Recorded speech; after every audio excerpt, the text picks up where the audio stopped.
오늘은 낙심하지 않는 이유라는 제목으로 우리 함께 하나님 말씀 나누고자 합니다. 이런 이야기가 있습니다. 어느 날 이 사단이 자기 부하들을 다 모아놓고 이 성도를 넘어지게 하는 무기 전시회를 열었다고 해요.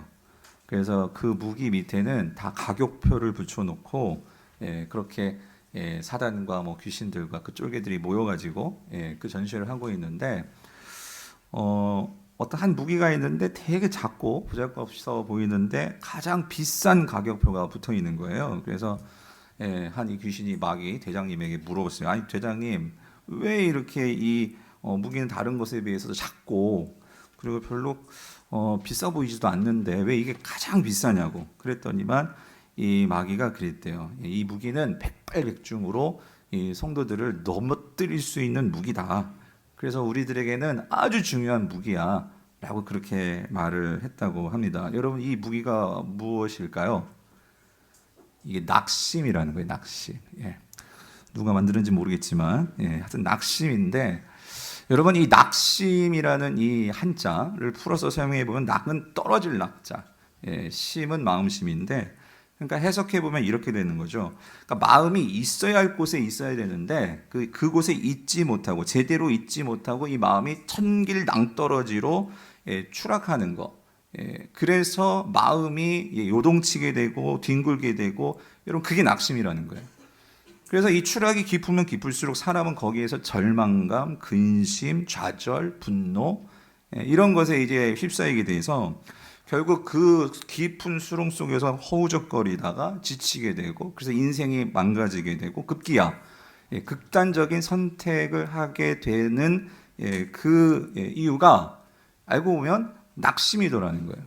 그래서 실제로 제가 한 책을 봤는데 정신과 의사 선생님들이 공통적으로 우리가 요즘 많은 현대인들의 이런 공황장애, 또 다양한 이 강박장애, 또 각종 공포증, 우울증, 조울증, 불면증, 그러니까 이런 정신신경증적 질환의 원인에 가장 중요한 원인의 한 가지가 뭐냐? 그게 낙심이라는 거예요. 낙심.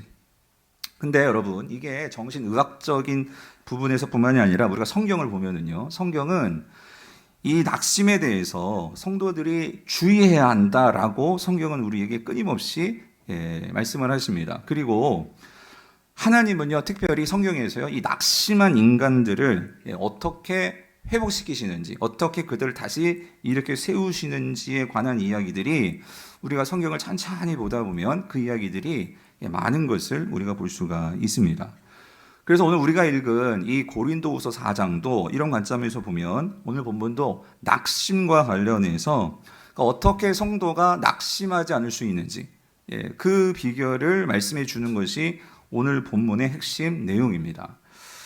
이미 우리가 2주 전에 제가 말씀을 드렸지만 이 고린도서 12장을 설교할 때에 오늘 본문의 이 사도 바울, 그러니까 사도 바울은 그의 인생의 가시를 가지고 있는 사도였죠. 특별히 바울이 이 고린도 후서를 쓸 때 상황은 한마디로 이 낙심되는 상황이었습니다. 그래서 다른 어떤 서신서들보다도 이 고린도 후서는 이 바울의 가장 약한 모습들, 이것들을 가장 적나라하게 솔직하게 기록하고 있다라고 여러분들에게 설명을 드렸는데, 그러니까 바울은 목회자잖아요. 목회자로서 바울은 가장 씨름에 젖어 있었던 그 상황이 우리 고린도 후서를 기록할 당시였죠. 그러니까 그가 개척한 이 고린도 교회 성도들이 끊임없이 이 바울을 비판을 하는 거예요. 또 뿐만 아니라 노골적으로 반대를 하기도 하고요. 그리고 실제적으로 일부 성도들은 바울이 말하는 것이 어눌하다. 이건 뭐냐면은 바울이 전하는 이 설교에 대해서 못마땅하게 생각하고 있었던 거예요. 그러니까 그런 부분에서 이 문제투성인 고린도 교회 성도들이 바울에 대해서 이렇게 내뱉는 말, 그리고 그에 대해서 보이는 태도, 이런 것들이 바울에게는 너무나 절망스럽고 너무나 낙심이 되는 거죠. 또 실제로 바울에게 그 귀에까지 그를 비판하고 그를 대적하는 그런 말들이 들려오는 거예요. 그러니 여러분 생각해 보세요. 목회자로서 그렇게 애쓰고 세웠던 그 자신의 교회 성도들과 이러한 갈등이 생기고 이렇게 자신을 무시하고 또 이렇게 그렇게 비판하고 하니 얼마나 이게 목회자로서 자괴감이 들지 않겠습니까? 그리고 또 어떤 면에서는 내가 이것밖에 안 되나 하는 무력감이 아마 그를 사로잡았을 것 같아요. 그럴 때 누구나 이런 상황에서 우리가 처할 수 있는 그러한 감정이 있다면, 상태가 있다면 그게 뭐겠어요? 낙심이라는 거죠.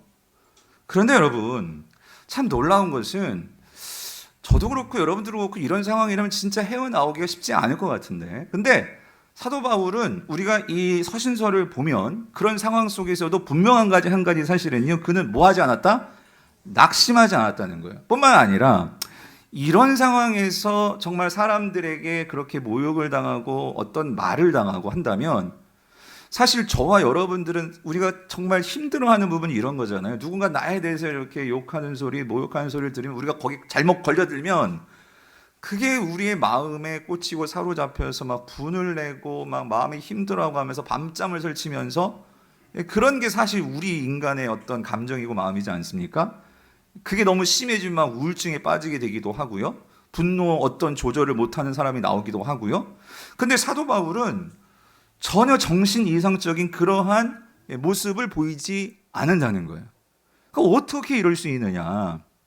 그래서 제가 오늘 이 본문을 찬찬히 묵상하면서요, 바울이 우리에게 보여주는 낙심하지 않는 이유 세 가지를 우리가 찾았는데, 자, 오늘 그것을 우리가 함께 좀 나누려고 합니다. 자, 그래서 여러분, 바울이 어떻게 이런 상황에서 낙심하지 않을 수 있느냐? 첫 번째 이유는 뭐냐면, 사도 바울은 겉사람은 낡아져도 속사람은 날로 새로워질 수 있음을 그는 알았기 때문이라는 거예요. 자, 이게 무슨 말이냐? 여러분 16절에 같이 한번 읽어볼게요. 16절 오늘 본문 같이 읽겠습니다. 시작. 그러므로 우리가 낙심하지 아니하노니 우리의 겉사람은 낡아지나 우리의 속사람은 날로 새로워지도다예요. 자, 여러분 여기서 사도 바울이요, 이 겉사람과 속사람을 대조합니다. 자, 그렇다면 여러분 여기서 이 겉사람은 뭐고 속사람은 뭐냐? 우리가 이 의미를 알아야 되겠죠. 먼저 겉사람을 살펴보면요, 겉사람은요, 아주 심플하게 간단하게 설명을 드리면 겉사람은 우리의 육체라고 할 수 있어요. 근데 여러분 여기서 한 가지 우리가 조심해야 될 것은요, 우리가 그동안 이 부분에 대한 좀 오해가 있었어요.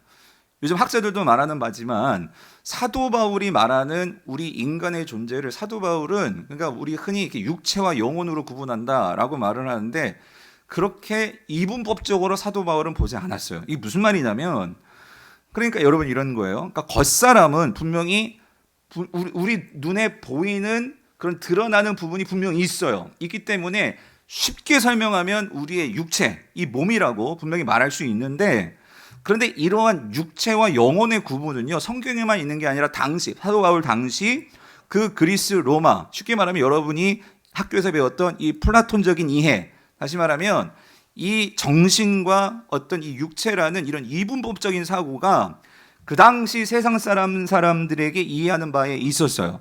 그래서 정신은 뭔가 더 좋은 것이고 육체는 나쁜 것이고, 이러한 이분법적인 사고가 있었는데, 성경은 어느 곳에서도 그런 식으로 이분법적으로 말한 바가 없어요. 그러면 사도 바울이 그럼에도 불구하고 이 겉사람과 속사람을 구분할 때에는 어떤 중요한 이유가 있냐 하면요, 이거예요. 겉사람은 이 세상에서 존재하기 때문에 죄의 영향력을 받으면서, 죄의 지배를 받으면서 결국 이 죽음의 영향 속에서 점점 낡아지고 쇠하는 그 부분이 겉사람이에요. 이런 점에서 본다면 우리의 육체는 이 죄의 결과로 인해서 우리 모두가 다 죽음을 향해 가고 있죠. 그래서 겉사람은, 맞아요, 육체는 죽음을 향해 가고 있기 때문에 결국 낡아집니다. 그런데 여러분 여기서 한 가지, 사도 바울이 겉사람을 말할 때는 이러한 살로, 우리의 몸으로서의 이 부분을 말하는 것이 아니고, 우리가 이 세상에서 생각하는 우리의 정신, 생각도 겉사람에 들어가는 거예요. 무슨 말이냐면, 우리가 이 세상을 살아가면서, 여러분이 나이가 들어가면서 우리가 하나님 앞에서 새로워지지 않고서는 우리의 생각은요, 세상의 영향을 받으면서 우리의 생각도 점점 어떻게 돼요? 낡아지고 쇠해진다, 그 소리예요. 여러분 이해가 되십니까?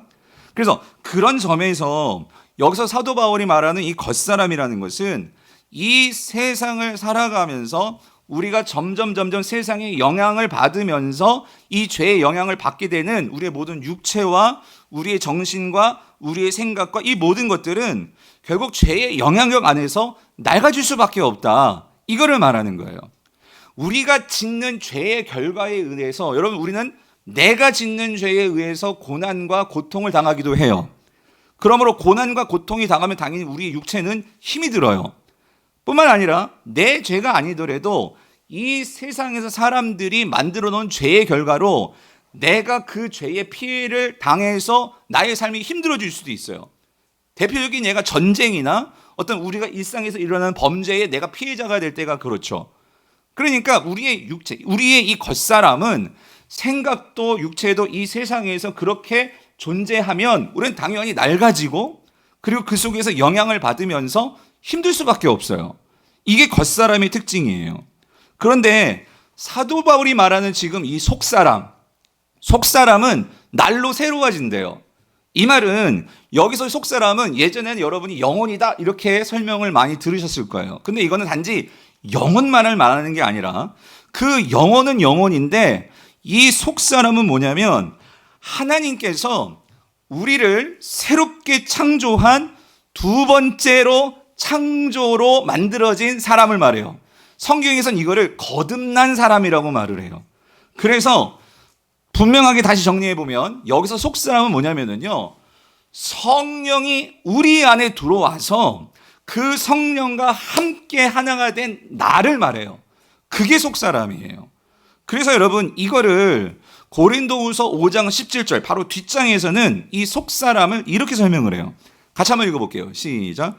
그런즉 누구든지 그리스도 안에 있으면 새로운 뭐다? 이게 속사람이에요. 성령이 우리 안에 들어와서 새롭게 되어진 그 사람, 새로운 피조물, 이게 속사람이에요. 그래서 이전 것은 지나갔으니 보라 어떻게 되었어요? 새 것이 되었다. 이게 속사람이라는 거예요. 그래서 여러분 여기에서요, 그리스도 안에 있으면 그랬잖아요. 이 말이 뭐냐면 내가 예수 그리스도를 믿어요. 뭐로 믿죠? 나의 주인으로, 내 삶을 인도하시는 구주로 내가 믿어요. 그러면 그 주님을 믿을 때 그 예수 그리스도께서 우리에게 뭘 넣어주시죠? 뭘 보내주시죠? 성령을 보내주십니다. 그렇죠? 그러면 여러분 이래요. 우리는 여전히 이 죄가 간영한 세상에서 살기 때문에 성령이 우리 안에 들어와도 예수 믿는 사람이나 안 믿는 사람이나 겉사람은요 다 똑같이 이 세상의 영향을 받아서 낡아지고, 예수 믿는 사람이나 안 믿는 사람이나 그러한 세상의 죄의 결과 우리는 다 고통과 고난을 다 당해요. 그렇죠?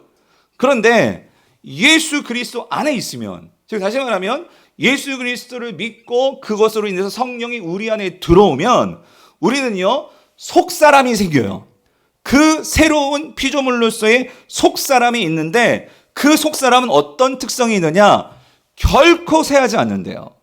그 속사람은 날로 뭐가 된다고요? 새 것이 된다, 그 소리예요. 그래서 여러분 지난번에도 말씀드렸지만 여러분 이렇습니다. 예수님께서 육체의 몸을 입고 이 땅에 오셨어요. 그랬을 때 그 예수님 안에 성령이 임하셨습니다. 예수님께서 세례를 받으실 때에 하늘이 갈라지고 그 하늘로부터 성령이 비둘기같이 그에게 임했다라고 복음서가 말하고 있죠. 그러니까 예수님도 성령이 임하셨어요. 그렇다면 여러분 예수님에게 그 육신에 임한 성령이나 오늘 저와 여러분에게 임하신 성령이 같은가요? 다른가요? 같아요? 달라요? 여러분 같다라는 것을 꼭 잊지 마십시오. 지난주에 어떤 성도님이요, 목사님 안에 있는 성령님과 내 안에 있는 성령님이 그 얘기를 듣고 깜짝 놀랐다는데, 여러분 더 놀라운 게 뭐냐면요, 그 정도가 아니고요, 여러분 안에 있는 성령님과 예수님 안에 있는 성령님이 같다라는 거예요. 그러므로 오늘 그 예수님 안에서 역사하신 성령이 오늘 지금 저와 여러분 안에서도 역사하시는 성령인 것을 여러분 꼭 믿으시기를 바랍니다. 사도 바울은요 이거를 깨달았다, 그 소리예요. 그래서 그가 뭐라고 고백을 하고 있냐면 앞에서 고린도후서 4장 8절에서 10절을 보세요. 이렇게 얘기를 해요. 우리가 사방으로 우겨싸움을 당하여도, 그러니까 지금 우리 겉사람은요 사방으로부터 우리는 이 고통과 고난과 여러 어려움을 당해요. 그런데 그렇게 당하여도 뭐하지 아니하고 쌓이지 아니하며, 그리고 답답한 일을 당해요. 우리 겉사람은요 이 세상을 살아가면서 예수 믿는다고 답답한 일을 안 당해요? 당해요. 당하는데 뭐하지 아니하며 낙심하지 아니하며. 그리고 여러분 예수 믿으면요 이 바울 당시는 더 박해를 받았어요. 근데 박해를 받아도 뭐 하죠? 버림받지 아니하며, 그리고 거꾸로 뜨림을 당하여도, 그러니까 이 말은 어쩌면은요, 이 정신적으로 완전히 인생이 막 뒤집어 엎어지는 그런 어려움을 당할 수가 있어요. 그런데도 뭐 하지 아니하고 망하지 아니하고. 그러니까 여러분 이상한 거예요. 겉사람은 만약에 이런 상황이라면 당연히 그 상황 속에서 낙심할 수밖에 없고, 그리고 꼬꾸라질 수밖에 없고, 그리고 우겨싸움을 당하면은 지칠 수밖에 없고, 이게 겉사람의 특징인데, 사도 바울은 그런 상황에서도 이 모든 것들을 대해서 낙심하지 않고 망하지 않고 꼬꾸림 당하지 않고, 왜 이럴 수 있느냐? 10절이에요. 10절. 그 중요한 이유가. 같이 읽어볼게요. 시작. 우리가 항상 예수의 죽음을 몸에 짊어짐은 예수의 생명이 또한 우리 몸에 어때요? 나타나게 하렴이라예요. 여러분들, 우리가 바울 서신을 보면서요, 이게 참 서신이 알 듯 모를 듯 어려운 게 바로 이런 점인데, 10절을 읽으면 여러분 이게 딱 무슨 내용인지 오십니까? 그래서 여러분들이요, 서신서를 우리가 한 서신서가 아니라 여러 서신서를 읽어야 바울은 같은 의미인데도 이걸 여러 가지로 변주를 해요, 의미를. 그래서 자 보세요. 여기 10절에서 우리가 항상 예수의 죽음을 몸에 짊어진다. 이게 도대체 무슨 말이죠?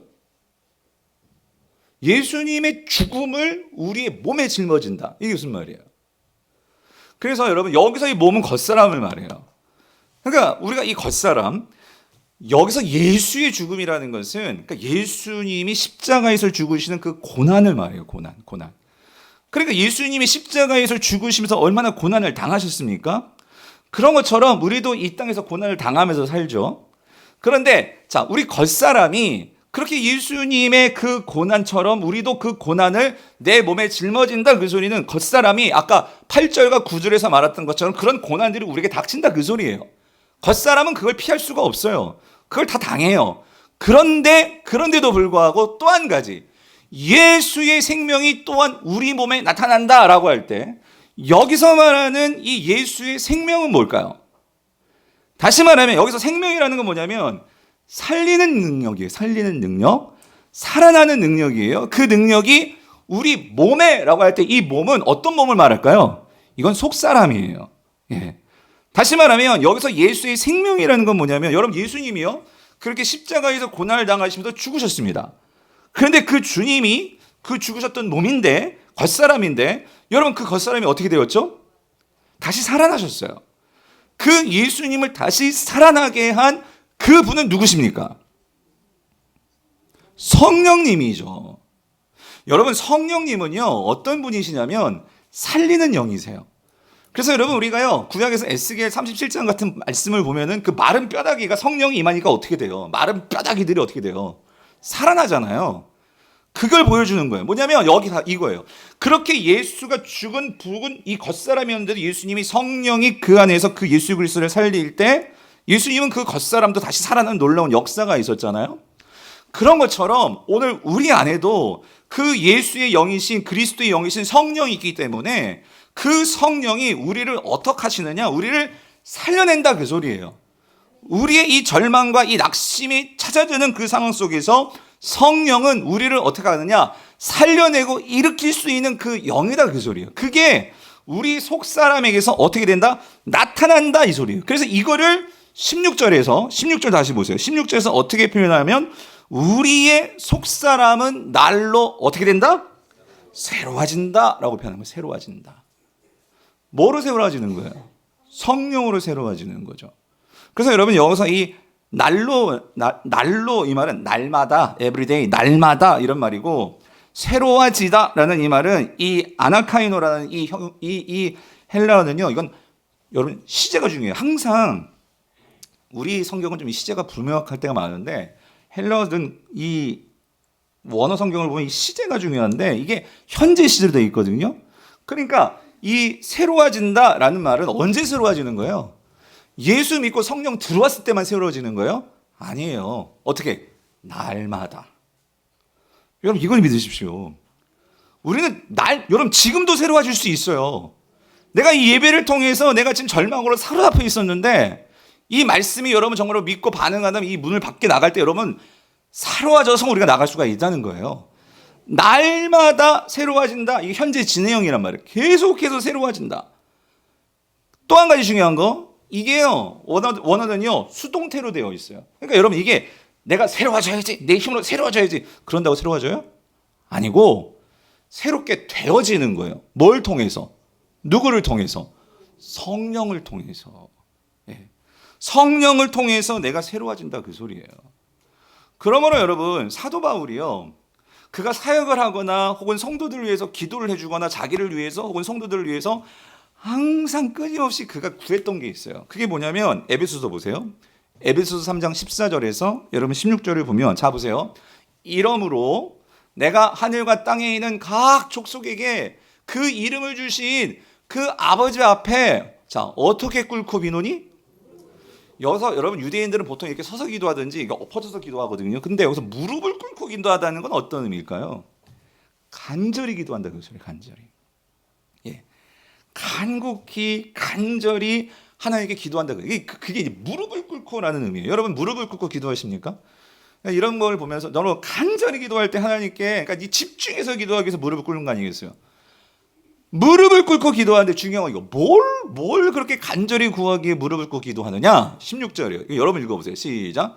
그의, 자 뭐로? 그의 성령으로 말미암아, 이거 중요한 거 이거예요. 성령으로 말미암아 너희 뭐가? 속사람을 어떻게? 능력으로 강건하게 하시오며. 성도님들, 겉사람은요 썩어질 수밖에 없고 약해질 수밖에 없고, 그게 겉사람의 한계예요. 그게 나쁘다라기보다 이 세상이 죄로 관영해 있기 때문에 그런 현실에 우리가 살아가요. 그런데 우리가 겉사람만 바라보고 그렇게 살아가면 우리는 다 절망할 수밖에 없어요. 근데 사도 바울이 낙심하지 않는 그 중요한 이유가 뭐냐면, 뭘 바라보냐면, 뭘 믿냐면, 겉사람만 있는 게 아니라 뭐가 있다고요? 속사람이 있다고요. 성령을 통해서 새롭게 되어진 속사람이 있다고요. 예수의 영이 있는 속사람이 있단 말이에요. 그러므로 그 속사람이 어떻게 돼요? 능력으로 항상 강건하게 되기를 간절히 소망합니다. 이거를 구했다, 그 소리예요. 이거를. 사랑하는 성도님들, 우리의 겉사람은요 실제로 볼품 없을 수 있어요.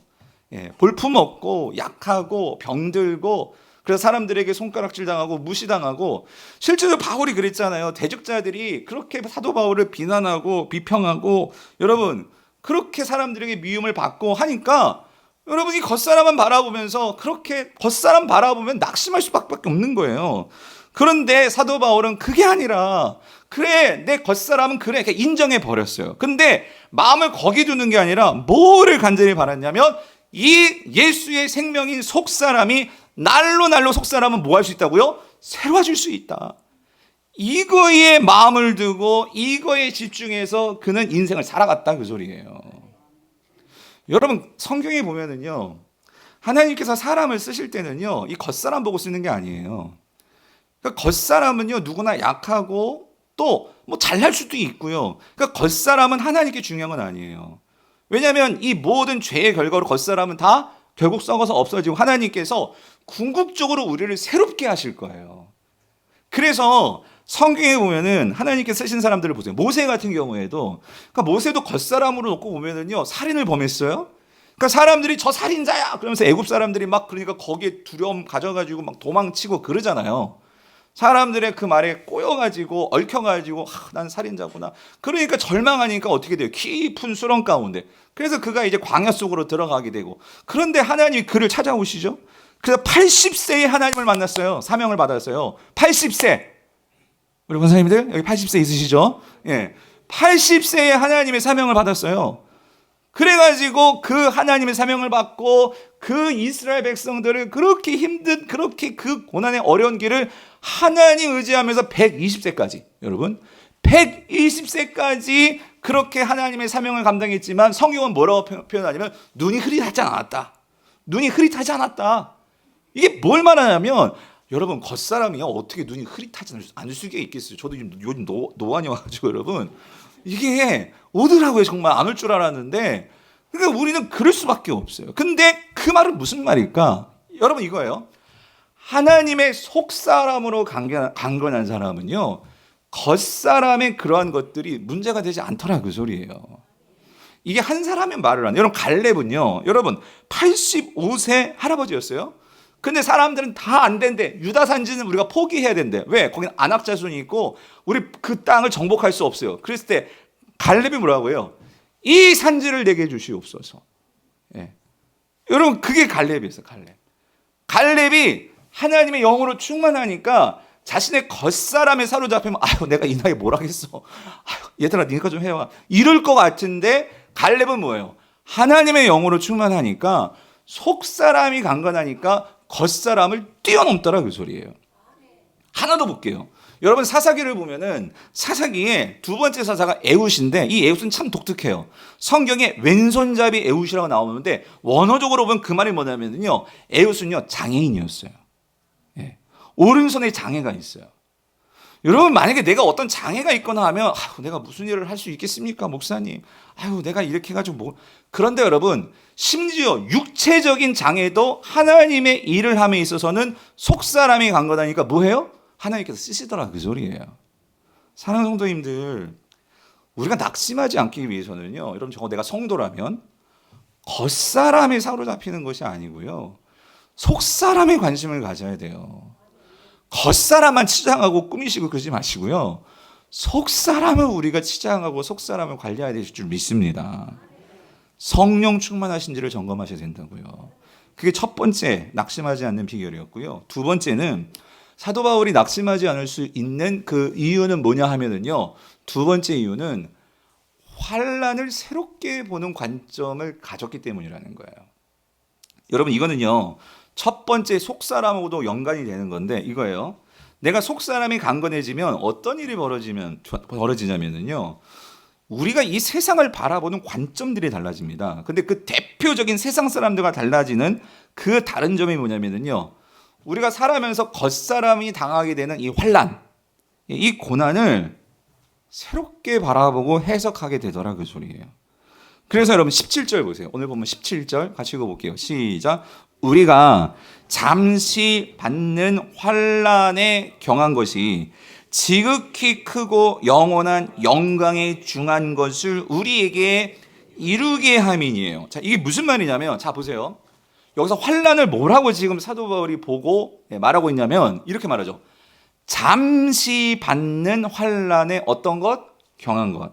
그러니까 잠시. 이건 잠시다 그 소리예요. 그리고 환난은 우리는 환난 당하면 무거워가지고 막 어깨가 축 처지게 되고요. 마음이 막 천근만근 사실 그렇게 되잖아요. 근데 사도 바울은 가볍대. 환난이 가볍대. 예, 경한 것. 이게 어떻게 이렇게 될 수 있느냐? 여러분 이거예요. 환난만 바라보는 사람 이런 관점을 가질 수가 없어요. 예.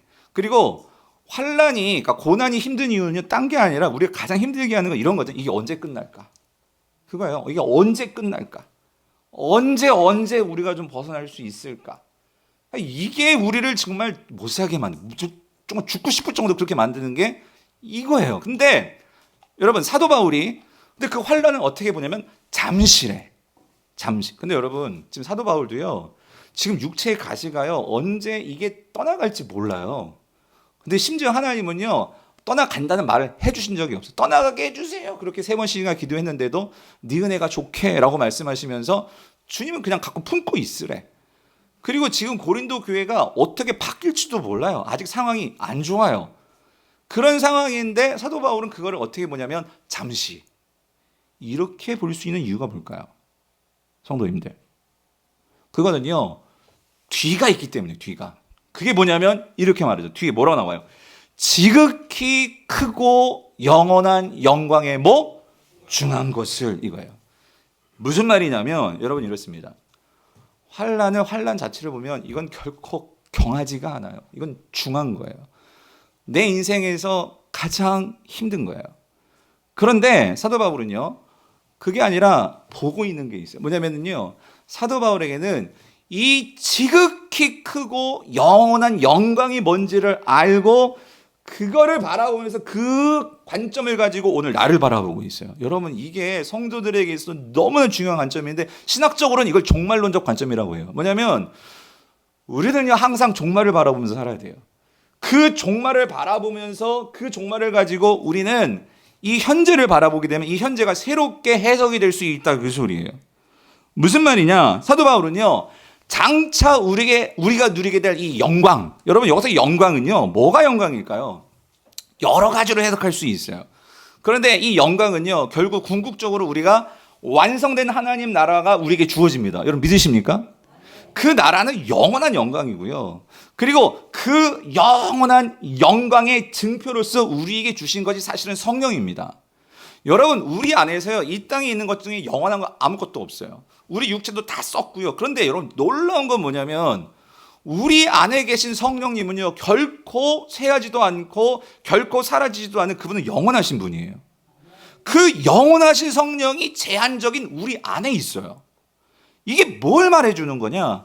이거는요. 하나님께서 우리에게 그 영원한 영광이 우리에게 반드시 주어질 거야. 그 영원한 영광이 반드시 있어. 이거를 확증해 주는 것이 성령이 내 안에 있다 그 소리입니다. 여러분 믿으십니까? 그래서 이러한 영원한 영광을 가지고 오늘 나의 환난을 바라보잖아요. 그럼 어떤 일이 벌어지냐면 여러분 14절, 17절 다시 한번 잘 읽어보세요. 같이 한번 읽어볼게요. 시작. 우리가 잠시 받는 환난에 경한 것이 주어가 환난이에요. 그 환난이 오히려 우리를 어떻게 하냐면요.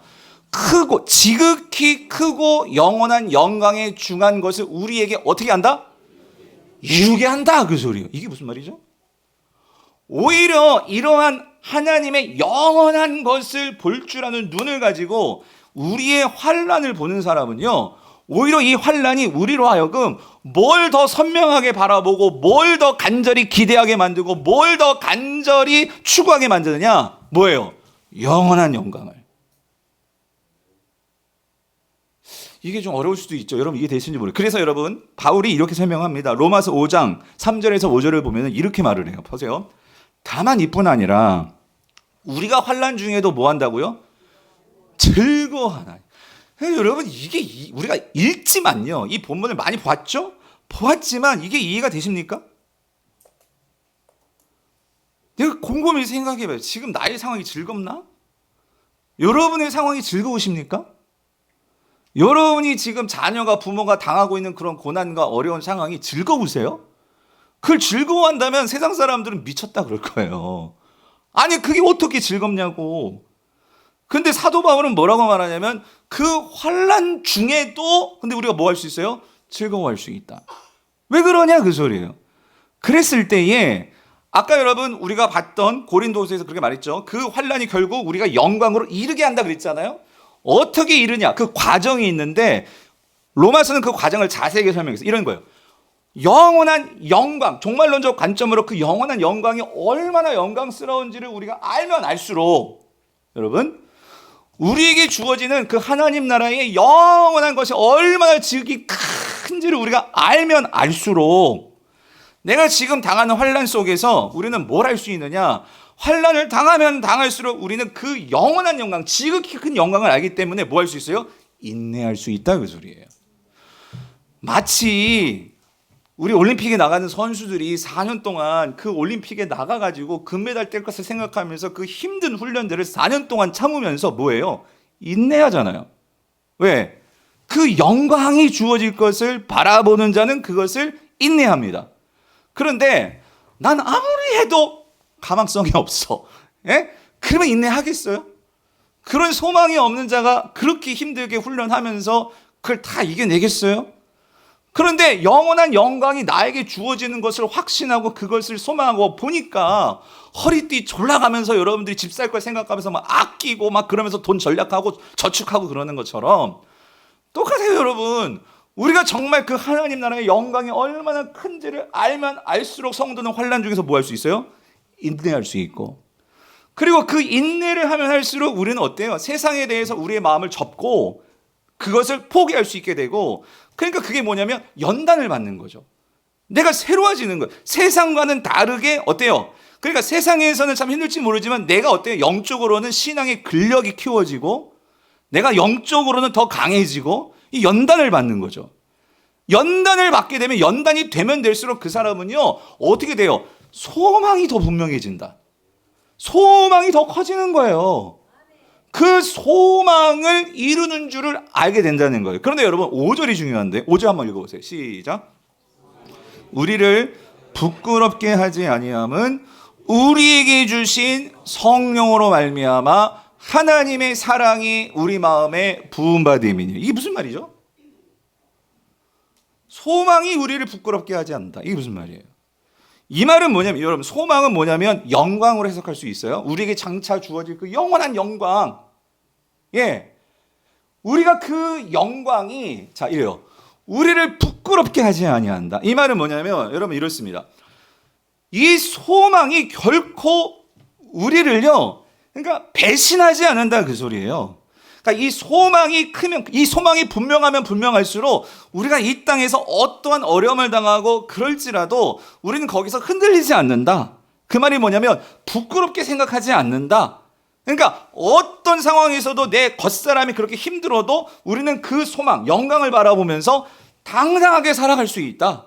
사람들에게 그렇게 무시를 당하고 내가 정말 이렇게 약하고 힘들어서 그 상황을 보면 정말 이게 수치스럽고 부끄러울 수 있겠지만, 그런데 이 소망이 분명한 사람들은 그것이 전혀 부끄럽지 않다, 이 말이거든요. 그런데 부끄럽지 않을 수 있는 것은 이것 때문이라는 거예요. 우리에게 주신 뭐로 말미암아? 뭐로 말미암아? 성령으로 말미암아. 왜 그렇죠? 아까도 말씀드렸죠. 성령은 뭐냐면요, 그 영원한 지극히 크고 큰 하나님의 영광이 반드시 너희들에게 있을 거야. 그거를 하나님께서 이 땅에서 우리가 누리고 경험할 수 있도록 확증해 주시고 보증해 주시는 분이 누구세요? 우리 안에 계신 성령님이에요. 그렇다면 우리가 이렇게 정리할 수 있어요. 목사님, 내가 이 땅을 살아가면서 왜 자꾸 낙심이 되죠? 왜 이렇게 힘들죠? 왜 이렇게 절망스럽죠? 그거는 성령이 주시는 확신을 여러분 받지 못하기 때문이에요. 성령의, 더 정확하게 말하면 성령 체험을 못했기 때문이에요.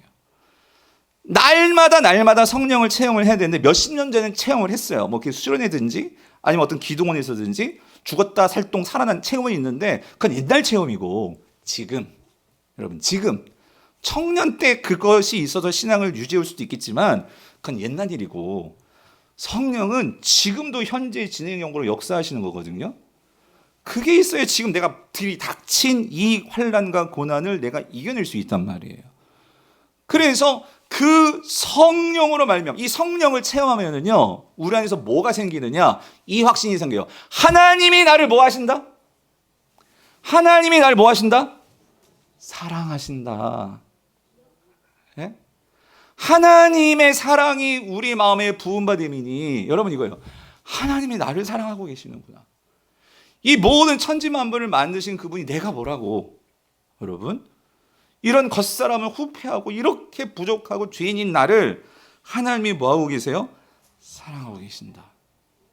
그래서 여러분, 사도 바울이요, 7절에서 이렇게 고백을 해요. 7절을 같이 한번 읽어볼게요. 7절 같이 봅시다. 시작. 우리가 이 보배를 질그릇에 가졌으니 심히 큰 능력은 하나님에게 있고 우리에게 있지 아니함을 알게 하려 함이라. 이게 무슨 말이냐면, 여러분, 이거예요. 그러니까 사도 바울은 지금 환난을 당하고, 아까 말씀드렸잖아요. 그렇게 성도들에게 모함당하고 그렇게 무시당하고, 내가 목사로서 너무 그게 힘들지 않겠어요? 담임 목사로 생각한다면? 또 뿐만 아니라 또 한 가지 또 있어. 바울은 육체적으로도 뭐가 있어요? 가시가 있어. 그러니까 이건 종합 선물 세트야. 예, 완전히 이거 어떻게 살겠어요? 그런데 그런 상황 속에서 자신을 뭐라고 비유하냐면 질그릇. 아무리 봐도, 세상 사람이 봐도 나는요, 소중한 그릇이 아니라 내가 봐도 이건 질그릇이야. 약한 그릇이에요. 예, 드러낼 것 없는.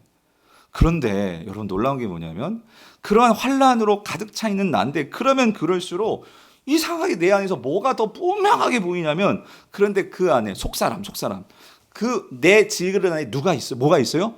보배가 있다. 여러분, 이 보배가 뭘까요? 이게 성령님입니다. 예. 내 안에 하나님의 영광으로서 성령, 그 보배가 있음을 보게 되니까 어떤 변화가 일어나면은요, 그 영광을 바라보면서 이 성령이 나를 그 하나님의 영광으로 끌고 가시는구나, 인도하시는 거구나, 이게 분명하게 믿어지니까 이거예요. 인정해봐라. 나는 겉사람이야.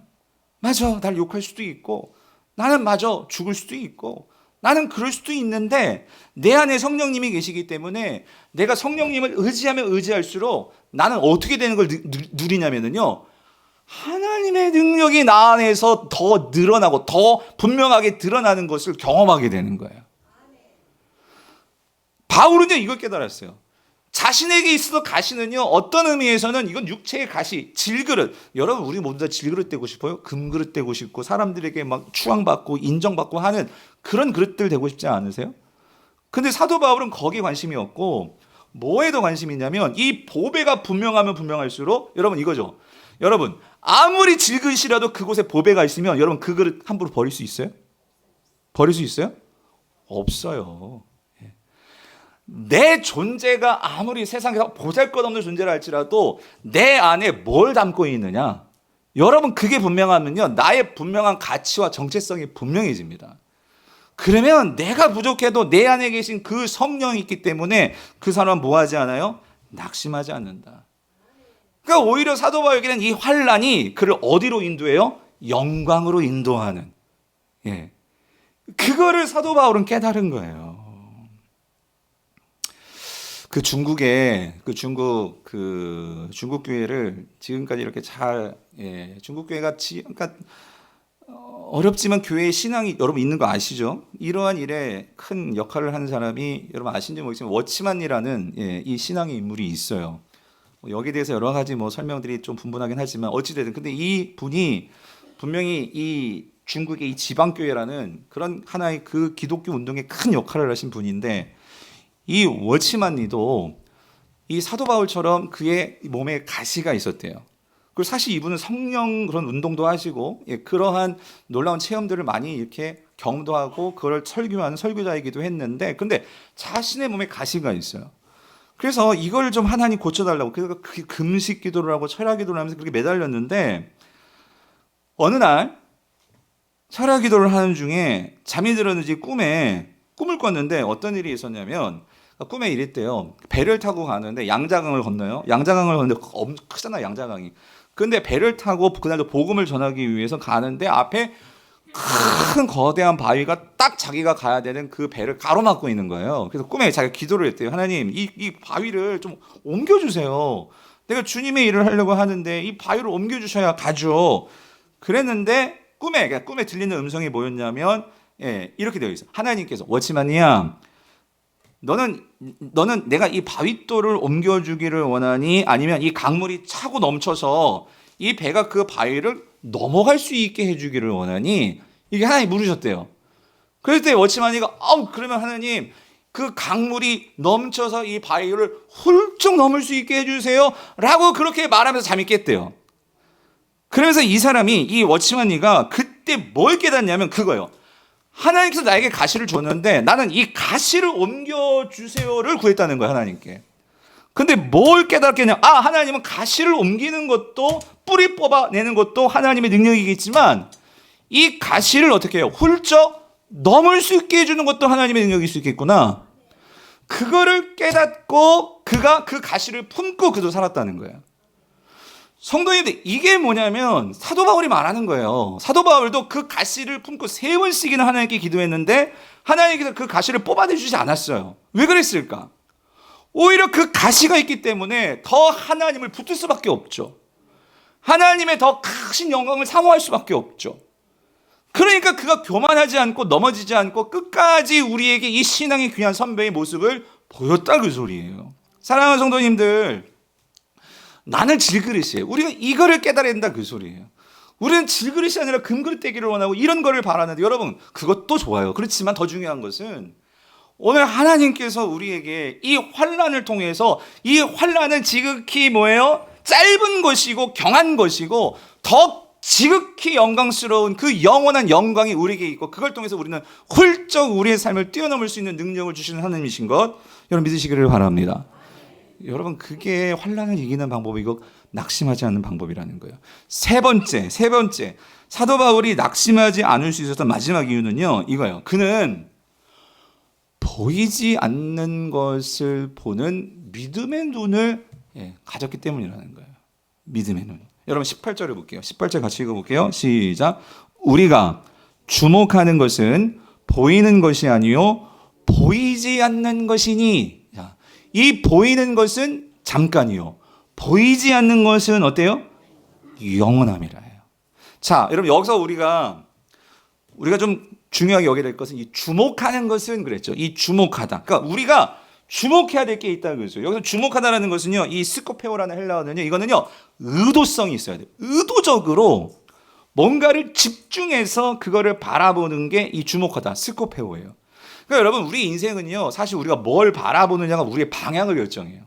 눈이 왜 중요하냐면, 우리가 눈은 바라보는 대로 우리는 가게 되어 있거든요.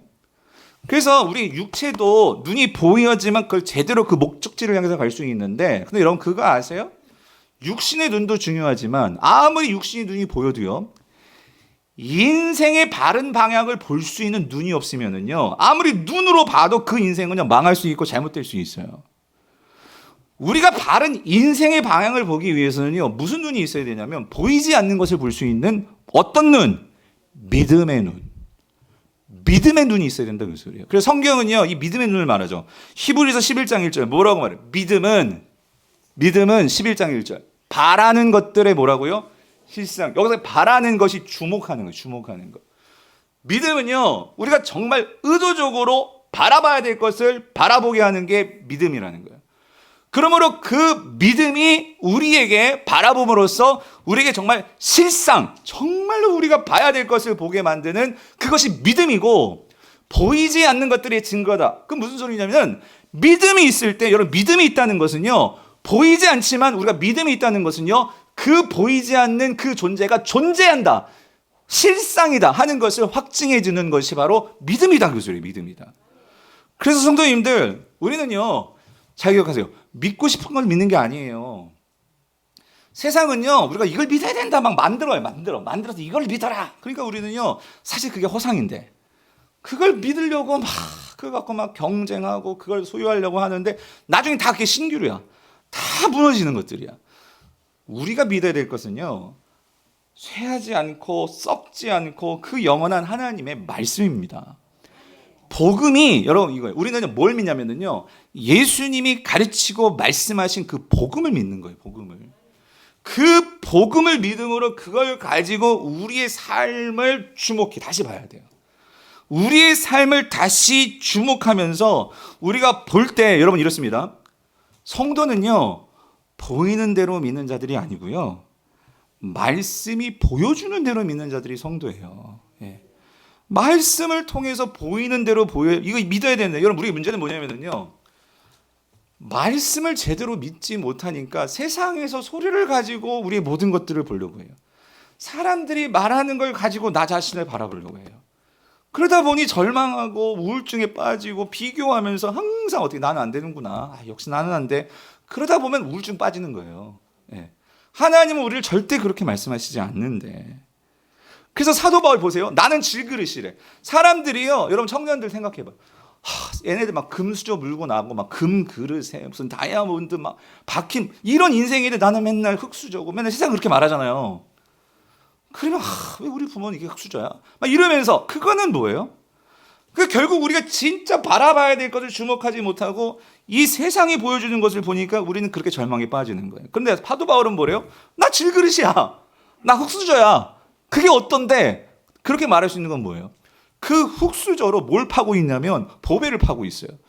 그 질그릇에 뭘 담고 있어요? 예수 그리스도를 담고 있어요. 성령을 담고 있어요.